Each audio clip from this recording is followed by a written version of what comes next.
Esperar começar a gravar. Aí. Fala, galerinha. Tranquilos? Como estamos? Nessa quarta-feira animada de sol ensolarado, solaradíssimo. Vamos falar na aula de hoje sobre química ambiental de novo, continuar esse evento que é a química ambiental do meio ambiente, da vida, da planeta Terra. E mais especificamente de hoje a gente vai falar sobre a água, mas retomando o finzinho da aula passada, que faltou de nós falarmos do que é camada de ozônio, o que é a sua destruição.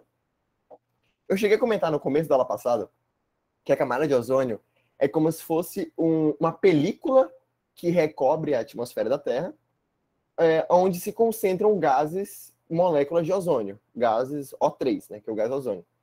E essas moléculas acabam se concentrando como se fosse uma películazinha de fato, ao redor do globo, na parte da atmosfera. Pita, mas ele não está misturado com gás de oxigênio, não está misturado com gás de nitrogênio? Tá misturado com tudo isso. Mas o ozônio, ele tem essa peculiaridade de se concentrar em maiores altitudes. E nessas maiores altitudes ele não é prejudicial para a gente, porque a gente nem chega a inalar o ozônio na nossa vida, né? Aqui embaixo. Então o ozônio ele fica bem lá no alto mesmo, e ele fica como se fosse uma película recobrindo a atmosfera terrestre. E para que ele serve? Pera, falta eu. É justamente essa película, a camada que ele fica na estratosfera, beleza? Isso que é importante, o ozônio fica concentrado na estratosfera. E ele é responsável por absorver raios ultravioletas, o ultravioleta A, ultravioleta B e ultravioleta C, né? O VA, o VB e o VC. E esses raios vêm da onde? Esses raios vêm predominantemente da radiação solar. Os raios solares, obviamente, vocês sabem, ele é luz, como uma onda eletromagnética, mas ele também é energia. Os raios solares também têm calor. Esse calor, na verdade, ele vem de energia ultravioleta, que são esses raios, o VA, o VB e o VC. O VA e o VB... calma, eu esqueci o que está escrito aqui. Tá. Não, tá bom. Vou continuar o que eu estava falando. Os raios UVA, UVB, vocês vão ver no protetor solar, que normalmente tem lá, protege contra raio ultravioleta A, UVB, UVC, enfim. Acontece que o UVA e o UVB, eles são prejudiciais para a gente, porque eles acabam aquecendo muito, né? Mas eles não chegam a causar tantos problemas de saúde, de fato. O UVA e o UVB, em teoria, são raios energias um pouco mais leves. O que a gente esquenta, o que esquenta o ser humano, que acaba fazendo aquelas queimadas de pele de leves, assim, deixando meio bronzadinho, é os raios UVA e UVB. Os raios UVC, por outro lado, já são energia muito forte. Sim, proporcionalmente o UVC é o raio mais forte, e é aquela insolação pesada, é quando você realmente não está usando nenhuma proteção de protetor solar, não está usando nada, e acaba tendo aquele contato direto com o sol por muito tempo, e aí o UVC acaba entrando em contato com a sua pele e acaba prejudicando demais. E você vai ter insolação, vai ficar tudo vermelho, não vai conseguir se mexer direito, e isso aí é mais prejudicial. Mas tem que saber que o VA, o VB e o VC, eles sempre andam juntos. Ou seja, se você está recebendo o VA, provavelmente você vai estar recebendo o VC e o VB também. Só que os protetores solar, normalmente eles vão te protegendo conforme a radiação. Então, quanto mais protetor você usar, melhor ele vai te proteger. Alguns protetores protegem somente contra o UVC, você não desenvolve insolação, mas fica bronzeadinho, né? Você não fica queimado de vermelho, mas fica bronzeado. Aí, no caso, você vai estar se protegendo da UVC, mas vai estar aberto ao UVA e UVB. Mas, no geral, é isso, tá bom? E aí, os gases CFC e os óxidos de nitrogênio NO e NO2, eles são responsáveis por quebrar as ligações do átomo de ozônio, das moléculas de ozônio. O que acontece? Esses CFCs, esses óxidos, eles acabam interagindo com a molécula de ozônio. Quando ele interage, um dos oxigênios se desprende. Ou seja, o ozônio é uma molécula de O3. Quando esses gases CFC e gases de oxigênio, e esses óxidos de nitrogênio, eles batem com a molécula de ozônio, ele se quebra e libera um átomo de oxigênio e uma molécula de gás de oxigênio O2. Ou seja, meio que dá uma quebradinha nele, né? E isso aí acaba prejudicando a absorção da radiação solar. Então vamos lá, vamos pensar comigo. Imagine que essa camada de ozônio na Terra é tipo um papel sulfilme que está recobrindo o planeta, certo? E esse papel sulfilme está impedindo que passem os raios ultravioleta A, ultravioleta B e ultravioleta C para a parte da litosfera, né? Para a parte do chão mesmo da Terra. Se eu estou diminuindo esse bloqueio, se eu estou quebrando essa camada, se eu estou criando furos, se eu estou diminuindo a concentração de ozônio nelas, o que vocês acham que vai acontecer com a gente, com nós, seres vivos? Alguém tem alguma suposição do que pode acontecer?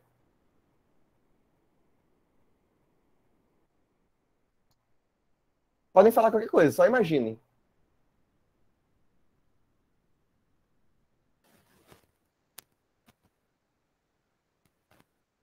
Pode falar, Mariana. Tá me ouvindo agora? Sim, sim, sim. Não vai ter mais essa camada e a gente vai acabar tendo contato com todos esses raios, né? Que antes era a camada que absorvia pra gente. Exatamente. Aí a Yasmin botou churrasco de gente. É isso. E o UVC, esses raios aqui, todos eles são cancerígenos, né? Você ficar em contato muito tempo com esses raios, eles podem acabar desenvolvendo problemas de câncer de pele, etc. Mas o UVC é o principal e é o mais problemático e é esse que o ozônio mais absorve. O raio UVC é o que o ozônio mais absorve, ele é o mais problemático. Então, o UVA e o UVB ele não absorve tanto, mas também não são tão problemáticos assim. E se eu estou tirando o ozônio da camada de ozônio, ele está passando mais raios UVC. Se está passando mais raios UVC, a gente vai ter mais problemas de câncer de pele, vai esquentar mais a litosfera, vai ficar mais quente, vai intensificar mais ainda o aquecimento global. Isso aí acaba prejudicando todo o nosso ecossistema, certo? E não só nos seres humanos, mas também em todos os outros seres vivos. Em plantas, pode aumentar a incidência de queimadas, etc. Basicamente, o que acontece é essa fotinha da direita aqui, ó, é como se tivesse essa camada de ozônio. E aí, nessas partes onde eu tenho mais óxido de nitrogênio, mais gases CF6, onde está esquentando mais, onde tenho menos ozônio, em teoria vai passar mais raios solares. E vai acabar ficando mais quente ainda. E onde eu tenho menos concentração, normalmente é onde passam menos raios solares. E aí tem esse exemplo aqui, ó. Aqui na direita, nessa foto da direita, é meio que a foto geotérmica. É a temperatura da Terra no ano de 1988. Vocês podem ver que tem, essa aqui é a Antártida, né? Essa parte do centro aqui, onde está bem azulzinha a Antártida. E aqui na direita é como se fosse uma concentração onde estivesse mais quente, é como se fosse um buraco na camada de ozônio. Recentemente, esse buraco a gente pode falar que ele diminuiu. Mas por que ele diminuiu, Pita? Porque justamente foi durante essa época, com a Eco 92, depois a Eco 2002, a Rio Mais 20, que começaram a desenvolver projetos para diminuir a emissão de gases CF6, diminuir a emissão de óxido de nitrogênio, e aí acabou reduzindo esse buraco na camada de ozônio, que hoje não é mais um buraco. Né? O buraco não seria essa parte azul, o buraco seria essa parte vermelha, tá bom, pessoal? E aí nós temos vários buracos desses que são naturais, né? Mas em comparação que tinha no meio do século XX, era mais complicado. Aí foi melhorando aos poucos. E hoje em dia, o objetivo é que esse buraco fique normalmente inerte, né? Mas que não é tanto uma preocupação tão grande para a galera atualmente. Mas existem estudos, inclusive estudos que eu fiz na época de colégio, no ensino médio, que falam que o próprio CO2 dificulta a absorção do ozônio de gás de raios UVA, UVB e UVC. O próprio CO2 começa a desenvolver isso também, então se a gente continuar emitindo gases de CO2, pode prejudicar ainda mais a absorção do ozônio em relação a esses raios solares. Beleza? Alguém tem alguma dúvida quanto à camada de ozônio? Para a gente poder passar para a água? Ô, Pita, eu me perdi inteiro aqui. Como é que, então, significa que tem a camada de ozônio e é por conta desses gases CFCs essa camada vai se destruindo, né? Vai se corroendo, é isso. É Isso. basicamente isso, tá? Beleza. Os gases CF6 e os óxidos de nitrogênio, eles quebram a camada de ozônio. E o gás de óxido de carbono não é algo que foi determinado ainda, tem alguns estudos que falam que ele atrapalha a absorção do ozônio. O ozônio não se quebra, mas ele fica atrapalhado. É como se dificultasse essa absorção. Entendi. Tem alguma coisa a ver com aquele negócio das reações que você estava falando da semana passada, né? Que, tipo, vai estar lá o ozônio e vai fazer a reação. Tá, beleza. Exatamente. É isso aí. Pita, Pode falar. o CO2 dificulta o que cortou pra mim? O CO2 dificulta a absorção do ozônio em relação aos raios UVA, UVB e UVC. Eu fiz um estudo com um gráfico bem interessante na época de colégio, que meio que eu botei numa provetinha um líquido de ozônio, né? E aí foi emitindo raios ultravioletas, o ozônio puro. E aí teve uma absorção X. Quando a gente misturou esse ozônio com o dióxido de carbono, a absorção foi menor. Então, tipo, óbvio, foi um experimento de colégio, com um grupo de controle muito pequeno, muito específico, então não dá para dizer nada conclusivo. Mas assim, se eu fosse botar no Enem, eu não colocaria isso, porque o avaliador ia pesquisar na internet e não ia achar tanta coisa. Mas provavelmente ele ia achar em inglês só, mas enfim. É isso. Mais dúvidas? Se sobrar tempo no final, eu comento do meu ódio pelas certas indústrias agropecuárias, mas enfim. Vamos lá. Começando a próxima aula aqui, de fato, Química Ambiental, Água. Esses slides aqui começam uma série de slides bonitinhos que eu fiz ano passado e que são slides que eu gosto de fazer, porque são bonitinhos. Tenho orgulho desses slides. Olha a transição, que fofa, gente. Que isso, tô orgulhoso. Características gerais da água, né? Vamos lá. Essas características gerais não são tão importantes, então vou passar um pouco mais rápido. Não tem na apostila, Fê. Essa apostila do ângulo não tem esse assunto, mas é um assunto que sempre cai no vestibular. Beleza? Mas, enfim. A água. Os oceanos, eles cobrem cerca de 72% da superfície terrestre. Não é algo que vocês têm que decorar, dando essa informação. E eles têm cerca de 97% de toda a água do mundo. Ou seja, 97% de toda a água do planeta inteiro está nos oceanos. Ou seja, é água salgada. E só 3% corresponde à fonte de água doce. E desses 3%, nem tudo a gente pode usar para de fato fazer as nossas necessidades com água potável, né? Porque tem uma parte que é gelo congelado, tem uma parte que está na atmosfera, tem uma parte que está no subsolo, e aí outra parte menor ainda estaria nos lagos e rios. E a atividade humana, justamente pela nossa necessidade, ela tem de diminuir as reservas de água doce. A gente usa muita água diariamente, extraindo, seja para gerar energia, seja para a indústria agropecuária, seja para outras indústrias, enfim. E não só pela atividade diretamente, mas também pelo aquecimento global, que acaba por congelar as calotas polares e acaba aumentando o nível do oceano, né? E também por contaminação, lixo, de concentrações irregulares de certos componentes na água. E um fato interessante que eu queria falar para vocês é que não existe água no estado puro. Não existe água pura no planeta. A molécula de H2O no planeta, ela simplesmente não existe. Sempre que a gente está falando, é liberado H2O em tal situação, H2O interage com tal coisa. Isso não existe, porque na verdade H2O sempre está ligado a alguma outra coisa. Mas algumas questões eu gosto de fazer uma pegadinha, tipo, a água no seu estado puro. Não, a água nunca está no seu estado puro. Isso normalmente cai em verdadeiro ou falso. Então fiquem ligados quanto a isso. Todas as fontes são soluções homogêneas ou heterogêneas, né? Homogêneo, no caso, está dissolvido em alguma outra coisa, e heterogêneo está misturado ali com diferentes fases. Características gerais é um bagulho bem objetivo, bem direto. Mas, poluição da água. Vamos lá, vamos falar de alguns tipos de poluição. Três jeitos de poluir a água. O primeiro jeito é a eutrofização. O que é a eutrofização? É quando eu tenho nutrientes de micro-organismos aeróbicos na água. Quando eu jogo em um corpo aquático, toda vez que eu falar corpo aquático, eu estou falando de rio, de mar, lago, etc. Toda vez que eu jogo em um corpo aquático, esses nutrientes de micro-organismos aeróbicos. Esses nutrientes, o que eles vão fazer?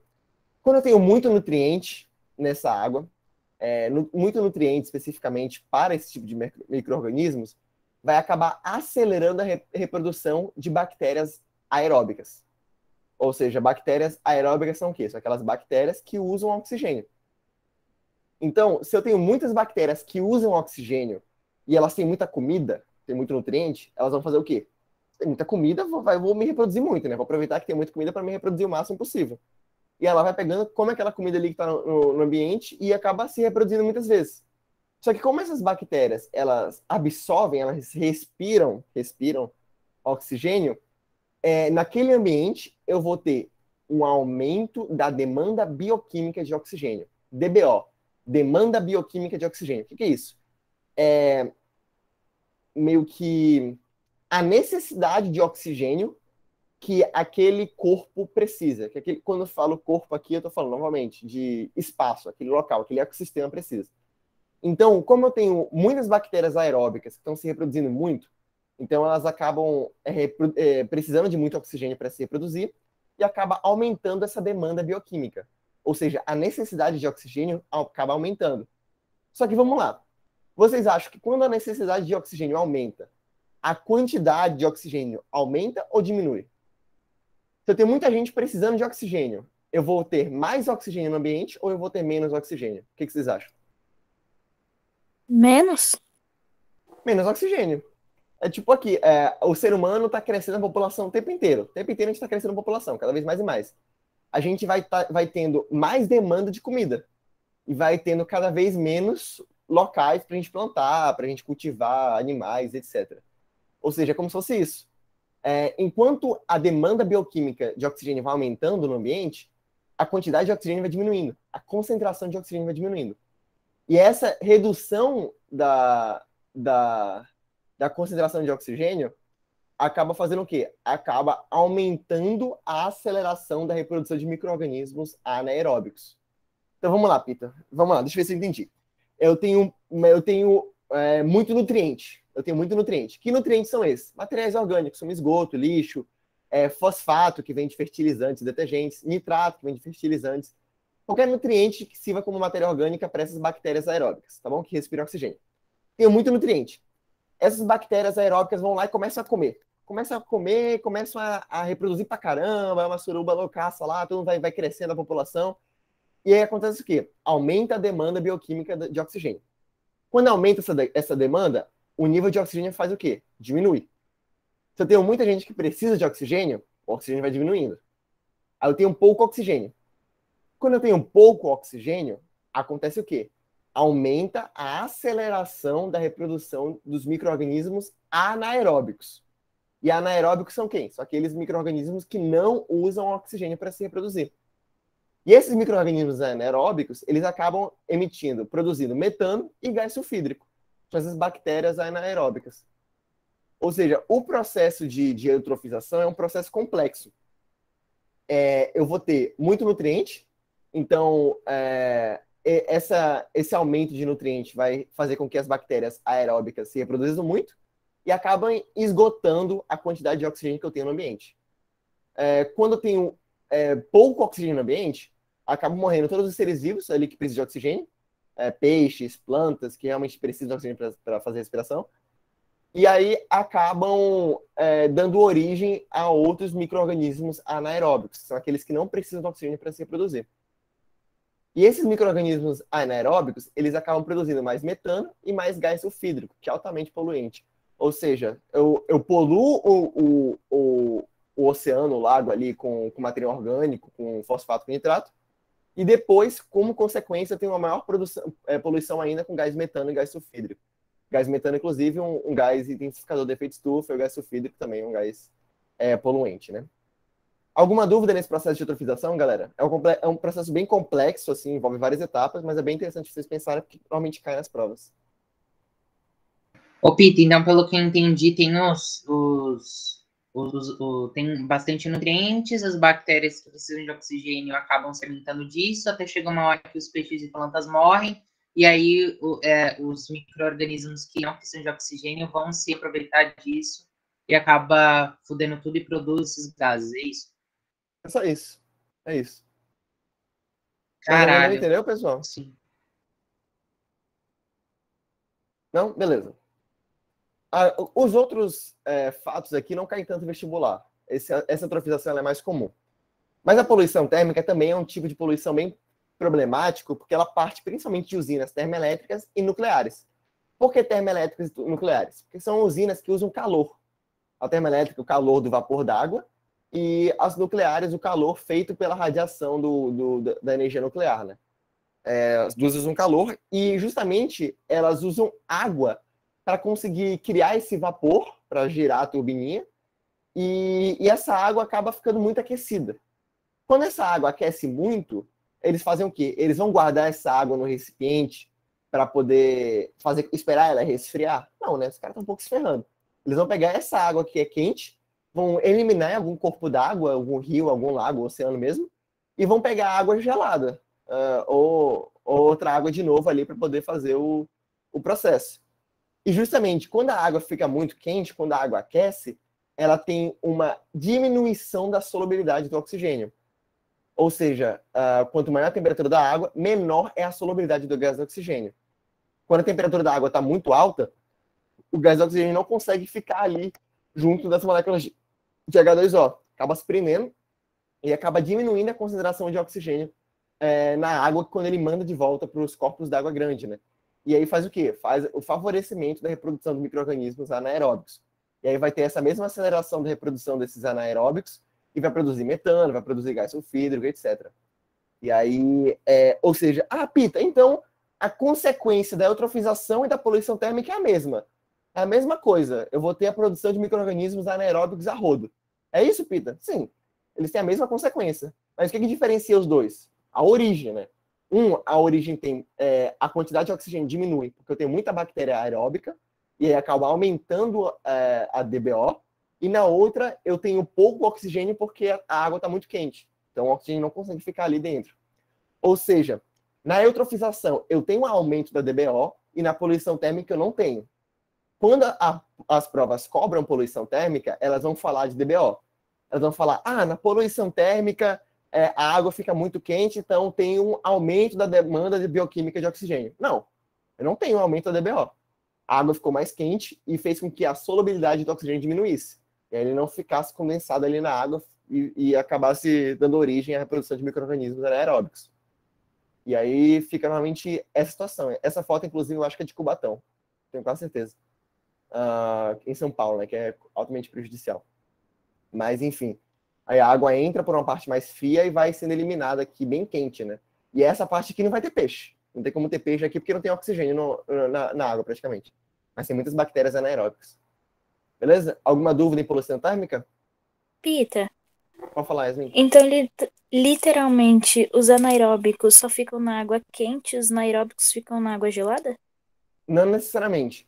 Eu posso ter micro-organismo anaeróbico em água gelada, se o aumento da demanda de bioquímica de oxigênio for existente. Ou seja, eu posso ter uma eutrofização tanto em água quente quanto em água gelada, normalmente, o que pode fazer com que esses anaeróbicos surjam de água gelada. Mas, quando a água for quente, só vai poder sobreviver ali com micro-organismos anaeróbicos. Mas é uma pergunta interessante. Mas você entendeu?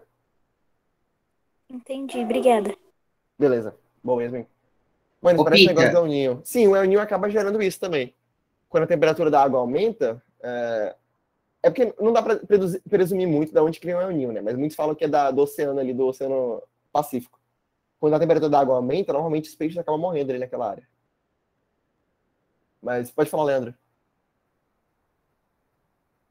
Então, essa parte do gás, então significa que quando a água é muito quente, tem mais chances de evaporar, por isso que tem pouco oxigênio? Eu não entendi muito bem. É solubilidade. Vocês viram Sim. o Queen na solubilidade? Você pode repassar de novo, por favor? Solubilidade. Então, solubilidade é quando tem algo que fica dissolvido, que fica junto. Ele se dissolveu, ficou junto. O sal de cozinha, ele tem uma alta solubilidade. Então, se você botar ele na água e misturar um pouquinho, vai ficar o sal de cozinha vai ficar ali. E aí, se você beber aquela água, você vai sentir um gosto um pouco mais salgado e tal. Isso é solubilidade, que está misturado. No caso, quando tem a temperatura muito alta da água, a solubilidade do oxigênio abaixa muito. Então, o oxigênio não consegue se misturar na água. Ele fica solto. Então, os peixes não conseguem respirar aquele oxigênio. Mas peixe respira oxigênio, Pita? Óbvio. Peixe respira oxigênio, mas ele respira aquele oxigênio que está misturado dentro da água. Beleza? Entendi. Valeu. Obrigado. Boa. E, por último, a poluição que é mais óbvia, né? É a de metais pesados e agrotóxicos, que não tem muito o que discutir aqui. É só quando eu tenho a liberação de metais pesados e agrotóxicos nesses corpos d'água grandes, que normalmente vem de atividade industrial pesada e de uso intensivo de agrotóxico nas lavouras. E acaba contaminando os peixes, e eles morrem justamente acabam desenvolvendo problemas, né, de saúde. Os animais aquáticos, plantas aquáticos, etc. Beleza? Vou pro próximo slide, então. Tranquilo? Aqui, metais pesados e poluição térmica é bem raro de cair, assim. Metais pesados pode até cair, mas algo mais objetivo, né? Eutrofização é algo que eles gostam de cobrar mais. Principalmente em questão discursiva da FUVEST, de parte de quem vai pegar química na FUVEST, enfim. Estação de tratamento de água. É o EITA! Essa aqui, o EITA, é mais complicado. Tem uma série de procedimentos no EITA, que são chatinhos de decorar, são muito chatinhos, mas que você tem que pelo menos ter uma noção de como ele está funcionando, beleza? Pita, eu não vou conseguir decorar o EITA. Tá bom, não tem problema. Você não precisa decorar exatamente como está acontecendo tudo, até porque hoje em dia as questões não estão cobrando mais especificamente. Mas você tem que saber o que acontece em cada etapa, pelo menos. Você não tem que saber a ordem específica das etapas, mas você tem que saber o que acontece em cada uma delas. Tá bom? Vamos lá. Primeira etapa é a etapa mais óbvia, é a etapa da captação. A captação primeiro eu vou falar aqui. Nossa, brisei aqui, né, pessoal? O ETA é a extração de tratamento de água. Extração de tratamento de reaproveitamento do esgoto. É quando ele pega aquela água do esgoto ou da represa, enfim, e ele vai distribuir para as torneiras de água potável. É basicamente como eu estou transformando uma água que é suja em uma água potável. É basicamente isso, tá bom? E vamos lá. A primeira etapa dessa transformação de água suja em água potável é a captação. Eu vou pegar a água. Beleza, né? Pita, porra. Beleza. Captação. Tem que ter captação, senão não tem como ter água. Eu tenho que pegar água de algum lugar. A primeira etapa, captação. Faz sentido, né? Próxima etapa, adição. Essa etapa ela é bem importantezinha, porque eu vou adicionar as coisas mais importantes do meu ETA, que é sulfato de alumínio e soda cáustica. Como o nome já fala, é uma etapa de adição, ou seja, eu vou adicionar compostos. A adição, vou adicionar compostos. E que compostos são esses?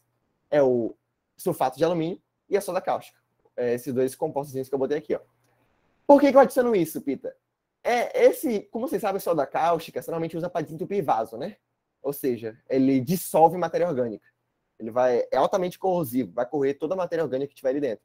E justamente para isso, para tentar quebrar ao máximo as partículas para que elas fiquem o menor possível. Então, adicionando só o sulfato de alumínio, que faz um efeito semelhante que a soda cáustica, eu acabo tendo uma dissolução, uma corrosão da matéria orgânica que está ali dentro daquela água que eu acabei de captar, e também a formação do hidróxido de alumínio. Dentro da água, eu vou formar o hidróxido de alumínio, com a união desses dois compostos. E esse hidróxido de alumínio ele vai ser responsável por ajudar a dar uma limpeza inicial da água, né? Tentar tirar os dejetos maiores, tentar quebrar em partículas menores a partir da adição desses compostos. Beleza? Segundo, floculação. O que a floculação vai fazer? A partir desse momento em que eu boto o hidróxido de alumínio, eu vou começar a juntar as partículas sólidas, aquelas partículas pequenininhas, elas vão se juntar e formar espécies de flocos. Que flocos? Flocos de neve. Tipo, essas 4 bolinhas juntas aqui, ó. 4 pedacinhos de cocô vão se juntar e vão formar um floquinho de cocô na captação d'água. É basicamente sobre isso. Então, eu tenho a captação d'água, eu vou adicionar sulfato de alumínio e soda cáustica para formar esse hidróxido de alumínio, justamente para tentar corroer esses compostos maiores. E aí, esse hidróxido de alumínio vai fazer com que as partículas sólidas acabem se juntando, os cocôzinhos fiquem juntinhos em forma de flocos, e depois eu vou ter a decantação. Você já deve saber o que é decantação pelo processo de separação de misturas, né? Aqueles compostos que são mais densos, eles vão tender a cair para ficar concentrados lá embaixo. E esses floquinhos aqui que foram formados na floculação, eles vão formar esses floquinhos, acabam ficando mais densos, que acabam ficando maiores, são pedaços de cocô maior, e acabam decantando. E vão se concentrando no fundo das reservas, nos fundos eu quero falar balde, mas não é balde, né? Dos locais onde está a água ali, dos recipientes. Enfim, reservatório. Nossa, está aqui escrito na minha cara, é reservatório. Fundo do reservatório. Então, né, esse primeiro começo assim, da ETA é bem direto, né? O que eu vou fazer? Vou pegar água, vou botar sulfato de alumínio e soda cáustica, vai dissolver ali os compostos, pedacinhos de cocô que são maiores, e vai formar esse hidróxido de sódio, hidróxido de alumínio. Esse hidróxido de alumínio vai fazer com que os floquinhos de cocô se aglomerem e acabem formando flóculos, que aqui é a floculação. E aí depois, como eles vão estar aglomerados, vão estar mais juntos, vão aumentar a sua densidade, vão acabar decantando para o fundo dos reservatórios. Alguém tem alguma dúvida nessa primeira parte? Não? Podale? Vamos lá então, família. Próxima parte. Filtração. A filtração, ela vem logo depois da decantação. Por quê? Aquelas partes que estão mais no fundo, normalmente elas vão continuar ficando lá no fundo, né? São matérias orgânicas, matérias sólidas. Meu objetivo é pegar aquilo que já está mais suspenso ainda, o que mesmo com a floculação não conseguiu decantar. Não conseguiu formar compostos densos suficientes. Então o que eu vou fazer? Vou pegar aquelas partes que ficaram mais em cima da água e vou passar para um outro reservatório, onde eu vou ter areia e cascalho. Esse outro reservatório com areia e cascalho, a água vai passando, né? Vai meio que se filtrando lá por baixo, vai passando a fazer tipo aquele filtrozinho, filtro de café, ou então aquele filtro de garrafa PET. Não sei se já fizeram no colégio filtro de garrafa PET, que você separa, ele bota uma areia, bota um cascalhozinho e tal, e aí você ganha uma notinha, mostra pro pai, aí o pai vai ficar, pô, você usou a coca de 2 litros pra fazer isso? Pô? Faz parte, né? E aí, basicamente, a filtração vai pegar essas partes que são mais grossas também, que não conseguiram ficar densas o suficiente para decantar, mas continuaram grandes, assim, poder sair na filtração, né? Aí, junto com a filtração, a gente vai ter também a adsorção. O que é adsorção? O que é essa palavra que a maior parte de vocês nunca deve ter ouvido? Basicamente, a adsorção é um fenômeno que os carvões ativados fazem para reter íons de metais pesados e moléculas de agrotóxicos, solventes orgânicos e outras substâncias que vão dar cor e cheiro à água. Eu não sei se vocês já viram, mas alguns bebedouros têm um gosto um pouco diferenciado. Vocês já perceberam? Tem um gosto um pouco mais de ferro, um pouco mais ácido, enfim. Tem uns bebedouros que têm umas águas um pouco diferenciais. E não é nem porque é de mineral, tipo aqueles bebedouros de barro mesmo. É bebedouro que é de ferro e tal, mas que ele tem um gosto diferente. Esse gosto é porque provavelmente o carvão ativado não está bom o suficiente, já passou da validade do carvão ativado. E ele não está fazendo a dissorção certa que ele devia fazer. Por quê? O carvão ativado ele tem uma propriedade que vai reter íons de metais pesados e vai reter tudo aquilo que dá cor e cheiro à água, e que dá gosto também. Então, em teoria, quanto mais ativado está o carvão, ele vai acabar retendo melhor questão de gosto, cheiro e tal. Então, se vocês estão no colégio, estão em algum lugar onde está com um gosto muito forte a água, vale a pena reclamar, porque provavelmente aquele carvão ali está com problema, não fez a manutenção certa, enfim. Mas no caso da filtração, é justamente para tentar tirar principalmente não o cheiro e a cor, mas principalmente esses íons pesados, moléculas de agrotóxicos e outros solventes orgânicos. Tá bom? Então significa que toda vez que eu tô bebendo e eu tô sentindo, eu tô sentindo gosto, eu estou sentindo gosto de alguma molécula aí que não foi filtrada. Não era para aquela molécula estar ali. Não necessariamente a cor e o cheiro da água vai ser uma molécula ruim, tipo, sei lá, um agrotóxico ou algo assim. Às vezes é só algo uma molécula que não faz diferença na sua saúde, né? Não é prejudicial.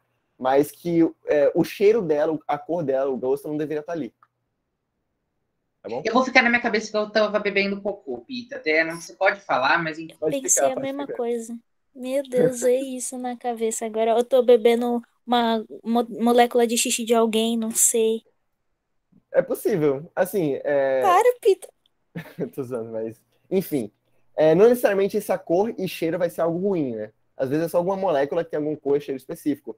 Às vezes o próprio flúor ou o próprio cloro também vai dando aquele gostinho. Mas isso aqui a gente vai ver na próxima etapa, que é a fluoretação e cloração. Às vezes, mesmo depois da adsorção, a gente vai ter essa etapa da fluoretação e da cloração. Que justamente esse gostinho às vezes está direcionado a essas duas etapas aqui. Então não necessariamente vai ser algo ruim, né? Mas é bom dar uma olhada. Vai que a manutenção está fora do dia aí. O que é a fluoretação e cloração? Eu acho que é óbvio que é a adição de flúor e cloro, né? Fluoretação, flúor, cloração, cloro. Mas para que serve isso daí? A fluoretação, ela é no Brasil obrigatória, desde um decreto aí, algum ano que fizeram, que é para prevenir a cárie. E o cloro é que nem aquele cloro de piscina, justamente para esterilizar micro-organismos. Ah, Pita, então pode beber água de piscina? Não, água de piscina tem muito cloro, muito mais do que deveria ter. Essa cloração e fluoretação é específica, uma quantidade específica, bem tratada, etc. Então aqui é justamente para isso. E é por isso que às vezes você não pode beber água de torneira direto, porque às vezes tem muito flúor, muito cloro, não é adequado, sabe? Mas tipo, você não vai morrer, você vai ter muito flúor, muito cloro. Ou às vezes não vai ser tratado bem o suficiente, mas enfim. E a última etapa, armazenamento e distribuição. É óbvio, depois de tudo isso, você vai ter que distribuir para o povo, né? Para os cidadãos, essa água que você juntou aí, coletou ao longo do tempo. Alguém tem alguma dúvida quanto a essa segunda parte da ETA? ETA! Alguma coisa? Então, recapitulação básica que tem aqui nesse desenhozinho, né? Eu vou pegar a captação, vou pegar a água, tem que pegar ela de algum lugar. Depois, eu vou ter a adição, que é a adição de sulfato de alumínio e do hidróxido de sódio, né? Da soda cáustica, hidróxido de cálcio. Aí, depois, eu vou ter a floculação, para formar esses floquinhos. Decantação, vai decantar os floquinhos mais densos para o fundo. Aí eu vou ter a filtração, para filtrar esses compostos maiores. E a adsorção, para justamente tirar esses metais pesados, moléculas de agrotóxicos, etc. Essa adsorção ocorre junto com a filtração, beleza? E aí depois eu vou ter adição de flúor e cloro, justamente para prevenir cárie e esterilizar certos micro-organismos. E por fim, vou distribuir para a galera, para a família. Tá bom? o ETA é isso. E agora falando sobre dessalinização da água do mar por osmose reversa. Vamos lá. Essa forma de tratar a água é basicamente tratar a água com relação ao esgoto, certo? Você vai pegar basicamente esgoto, então água do rio, água doce, para poder transformar em água potável. Mas existem outros jeitos de tentar transformar água que não é potável em água potável. Um outro jeito disso é desalinizar a água do mar. Com certeza você já deve ter pensado, Pita, 97% do planeta é água. Não, 97% não, 70 e poucos por cento do planeta é água. Pega essa água que tá no mar aí, tira o sal e bebe, É fácil, né, Pita? Os caras são muito burros. Então, não é que os caras sejam muito burros de não fazer isso, os caras são até muito inteligentes. Que eles encontraram um jeito relativamente eficiente de conseguir tirar o sal da água do mar. E esse jeito é a dessalinização da água do mar por osmose reversa. Qual que é o problema? O problema é que esse método demora muito e é muito caro. Não é um método de fato eficiente, né, que justifique a dessalinização. Óbvio. Se o ser humano tiver sem água no planeta, acabou a água potável, não tem outro jeito. Tem que fazer a dessalinização. Ali é pegar ou largar, né? Mas não seria suficiente a velocidade com que produz água e tal para atender a nossa demanda atualmente, mesmo tendo muita água salgada. Mas como é que funciona esse processo de osmose reversa? Primeiro, eu vou lembrar vocês o que é pressão osmótica. Vocês lembram quando eu estava trabalhando com questão de biologia, com a célula? Tem um transporte de nutrientes na célula? Sim, eu pensei que você ia falar de propriedades negativas, mas sim, isso daí também. Não, é porque eu acho que da membrana permeável da célula dá para lembrar bem, né? Lembra da membrana plasmática? A membrana plasmática tem umas formas de transporte de nutrientes, né? Eu não lembro de todos os nomes, mas eu lembro que tem o transporte ativo, aí tem o transporte passivo, tem a difusão, enfim. O que acontece? Isso acontece porque, normalmente, eu tenho dentro da membrana, eu tenho um ambiente mais concentrado de nutrientes, né? Por exemplo, mais concentrado de sais, e fora da membrana, eu tenho nutriente, tenho menos concentração de sais. Ou seja, em teoria, onde está menos concentrado, vai mandar solvente para onde está mais concentrado para poder equilibrar. Eu acho que desenhando isso daqui eu consigo ficar mais fácil na cabeça de vocês. Espera aí. Deixa eu fazer um desenhozinho rápido aqui, só para tentar lembrar direitinho, quem não lembra aí. Ó. Vamos lá. Eu vou ter dois espaços. Esse espaço aqui está cheio de coisa. Essas coisas são o quê? Finge que é sal. Esse espaço aqui tem menos coisa, menos sal. Onde que está mais concentrado? Na esquerda ou na direita? Na esquerda, né? Tenho muito mais sal, tenho mais concentração. Na direita, eu tenho menos concentração, tenho menos sais. E o que acontece? Onde eu tenho menos sais, proporcionalmente eu tenho mais solvente. Vamos falar que isso aqui é NaCl. NaCl é mais H2O, né? Está no aquoso. E aqui é a mesma coisa. NaCl no modo aquoso com H2O. Aí eu tenho água e sal aqui e água e sal aqui. Só que aqui eu tenho muito sal para a mesma quantidade de água. Eu tenho 2 litros dos dois lados. Só que aqui na esquerda eu tenho muito mais sal do que eu tenho na direita. O que eu vou fazer? Eu vou mandar solvente, ou seja, vou mandar água da direita para a esquerda para que a concentração fique parecida. Vamos dizer que aqui eu tenho 2 gramas por litro de água. Tenho 2 gramas de sal por litro de água. E aqui eu tenho 0,5 gramas de sal por litro de água. Eu tenho 2 gramas por litro de água, aqui eu tenho 0,5 gramas por litro de água. Ou seja, eu vou mandar mais água da direita para a esquerda para diminuir a quantidade de água aqui, a quantidade de sal vai continuar a mesma, mas eu diminuo a quantidade de água aqui e aqui eu aumento a quantidade de água. Aqui vai aumentar, por exemplo, para 3 litros. Aí digamos que eu tenha 1 grama por litro, e aqui vai diminuir para 1 litro, e eu vou ter... Vai diminuir para 1 litro, né? E aí eu vou ter 1 grama por litro também. Um exemplo só. O que acontece? Essa água, se eu tiver uma membrana semipermeável aqui no meio, essa água ela vai passar naturalmente para o lado esquerdo por meio da pressão osmótica. É isso que acontece em algumas células vegetais, que elas não conseguem controlar as membranas, não tem uma força nas membranas, né? Só acontece troca por transporte passivo. Então, a célula, quando ela está num lugar onde tem muita água, ela acaba recebendo muita água e explode, né? Ou então, quando ela está num lugar onde não tem nada de nutrientes, ela acaba secando, porque ela vai jogando água para fora. Enfim. eu tentei fazer uma comparação com biologia, mas eu sou péssimo em biologia. Não sei nem porque eu fiz isso. Não sei nem porque eu tentei, na verdade. Mas o fato é que, na pressão osmótica, ela corre, ela joga solvente do lugar menos concentrado, do lugar menos diluído, para o lugar, ou menos concentrado e mais diluído, para o lugar mais concentrado. Isso é a pressão osmótica. Ela acontece normalmente, é natural. É uma força natural da osmose. Agora, quando eu coloco uma pressão maior que a pressão osmótica, você pode conseguir reverter isso. Por exemplo, ó, aqui eu tenho uma água contaminada aqui na esquerda, tem uma água pura aqui na direita. O que eu vou fazer? Naturalmente, se eu coloco uma membrana semipermeável aqui no meio, essa água pura vai tentar transpor mais água para o lado esquerdo. Porque assim aqui vai ficando menos concentrado, né? Eu vou diluindo mais aquilo que está contaminado. Se eu tenho mais água, em teoria eu vou conseguir dissolver melhor. É a questão da solubilidade. Se eu tenho mais solvente, eu consigo dissolver melhor o meu soluto. Só que se eu botar uma pressão desse lado esquerdo, essa pressão, tipo, a pressão que eu digo é empurrar mesmo, botar uma válvula, alguma coisa para pressionar esse pote da esquerda. Eu consigo fazer com que essa pressão osmótica seja mais fraca do que essa pressão aplicada. E ao invés de eu passar água pura para o lugar onde tem água contaminada, eu acabo passando água H2O do que está contaminado para o lugar onde está puro. Só que como eu tenho essa membrana semipermeável no meio, a contaminação não passa também. O sal que está aqui dentro da água contaminada não passa para o outro lado, só passa água. É tipo assim, eu vou botar uma força ali no meio, vou empurrar aquela água que está ali, e aí vai passar por essa membrana toda a água, mas vai continuar no local onde está ali reservado, o que é sal, o que é contaminação, o que é dejeto, enfim. E aí eu vou aumentar a minha reserva de água. É basicamente isso. Isso é pressão osmose reversa. Assim, a osmose reversa não é algo que consta muito em vestibular, mas é algo que eu vi cair em 2019.